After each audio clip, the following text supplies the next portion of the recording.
Let's consider this question. Now, when you look at this question now, the first thing that I need to do is, anytime you see questions under physics, try to identify where it belongs to. Now, coming to this question, the question says, a sinusoidal 60 cycle AC. Now, this 60 cycle AC just simply means your frequency, because your frequency is the number of cycles made in 1 second. So actually, they gave you that the frequency is 60 cycle. That is 60 cycle per second, or let's just call it 60 hertz automatically. All right.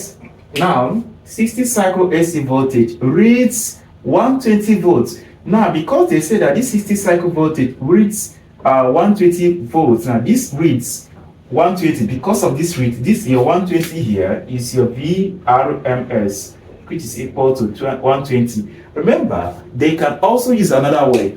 Aside the fact they made use of the word reads, they can also say supply. So assuming they say that the AC supply to the circuit is 120 volts. So apart from using the word read, they can also say supply. So I'm trying to make you understand ways to identify what you call VRMS. First of all, they can use the word reads. You know that this is VRMS. Secondly, they can also use the word supply. You know that it is what VRMS. Third, whether or not they use those words, you have to do one thing. If you are going through the questions and you read the question and discover that this voltage here was not called peak voltage, that voltage automatically becomes your VRMS. So 3 ways that you can use to identify your VRMS. Number 1, when you see the word reads. Secondly, supply. And third, when you read the question and they didn't call this 120 volts peak voltage, so automatically it becomes your VRMS. Now, they say you should calculate the maximum voltage obtained. So maximum voltage is known as your V0. You are looking for your V0. And please be careful, we don't need this. We are looking for the maximum voltage. And so how will I get my maximum voltage? How do I get my maximum voltage? I'll remember that the formula says that VRMS is equal to 0.7071. You remember when I got this? You remember when I got that? I got it for 1 divided by 2. So I'll just say, because I'm looking for VO, I'll divide both sides by 7071. I'll divide both sides by 7071. Cancel this. I have it that VO is equals 120 divided by 0.7071.